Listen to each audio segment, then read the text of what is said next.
അനിവാര്യമായ ഒരു സാഹചര്യത്തിലാണ് ഇങ്ങനൊരു പത്രസമ്മേളനം വിളിക്കേണ്ടതായിട്ട് വന്നത്. കേരളത്തിലെ അക്ഷയ പ്രസ്ഥാനം നിങ്ങൾക്ക് എല്ലാവർക്കും അറിയാവുന്ന പോലെ ഇന്ത്യക്ക് തന്നെ മാതൃകയായി പ്രവർത്തിക്കുന്ന സംവിധാനമാണ്. സർക്കാർ സേവനങ്ങൾ ഏറ്റവും ലളിതമായും ഏറ്റവും ചുരുങ്ങിയ സർവീസ് ചാർജ് വാങ്ങിയും അതുപോലെ തന്നെ അവസരമായ ആളുകൾക്ക് അത്തരത്തിലുള്ള കൺസെഷനൊക്കെ നൽകിയാണ് കേരളത്തിൽ മാതൃകാപരമായി അക്ഷയ കേന്ദ്രങ്ങളും അവിടെ പ്രവർത്തിക്കുന്ന ജീവനക്കാരും ഒക്കെ പ്രവർത്തിക്കുന്നത്.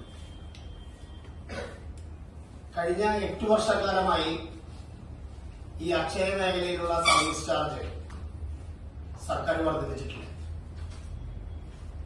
8 വർഷം മുമ്പ് association of IT. Employees CIT നടത്തിയ അനിശ്ചിതകാല സമരത്തെ തുടർന്ന് സർക്കാരുമായി നടത്തിയ ചർച്ചയിൽ എല്ലാ 2 വർഷം കൂടുമ്പോഴും 20% സർവീസ് വർദ്ധിപ്പിക്കുമെന്ന് ഉറപ്പു നൽകി ഒരു ഉത്തരവിറക്കിയതാണ്. ആ കമ്മിറ്റിയിൽ യൂണിയനെ പ്രതികരിച്ച് ഞാനുണ്ട്. പക്ഷേ 8 വർഷമായിട്ട് ഇത് നടപ്പിലാക്കിയില്ല. കഴിഞ്ഞ 8 വർഷമായി ഈ രംഗത്തുള്ള സർവീസ് ചാർജ് വർദ്ധിപ്പിച്ചില്ല. ഇപ്പോഴും നിരന്തരം സമരം നടന്നുകൊണ്ടിരിക്കുകയാണ്.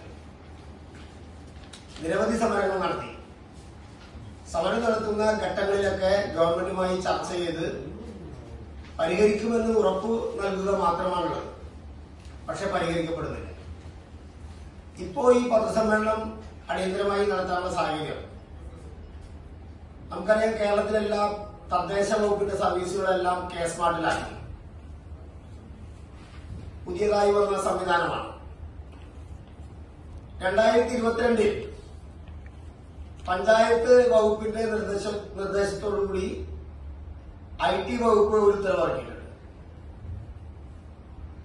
അതിൽ പറയുന്ന സർവീസ് ചാർജ് ഒരു പ്രിന്റിന് 5 രൂപ, ഡൗൺലോഡ് ചെയ്ത് പ്രിന്റ് ചെയ്യാൻ 10 രൂപ, ഓരോ പേജും ടൈപ്പ് ചെയ്യുന്നതിന് 10 രൂപ.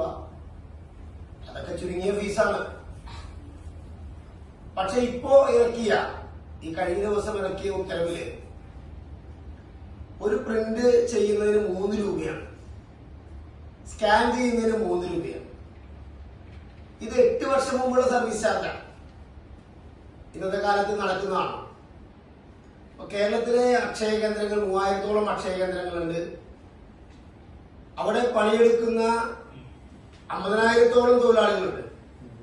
ഇന്ന് കേരളത്തിലുള്ള അക്ഷയ കേന്ദ്രങ്ങളൊക്കെ അടച്ചുപൂട്ടൽ ഭീഷണിയിലാണ്. നമുക്ക് ലഭിക്കുന്ന സർവീസ് ചാർജ് കൊണ്ട് ആ സർവീസ് ഒരിക്കലും നടത്താൻ സാധിക്കില്ല. നമ്മുടെ വീട്ടിൽ നിന്നോ അല്ലെങ്കിൽ വേറെ എവിടെന്നെങ്കിലോ പണം ലഭ്യമാക്കി വേണം ഇപ്പൊ സർവീസ് കൊടുക്കാൻ. അങ്ങനെ എങ്ങനെ ഏത് തൊഴിലെടുത്ത് ഇങ്ങനെ ജീവിക്കാൻ കഴിയും? അതുകൊണ്ട് അടിയന്തരമായി ഇപ്പോ ഇറക്കിയ കെ-സ്മാർട്ടിന്റെ ഉത്തരവ് പിൻവലിക്കണം.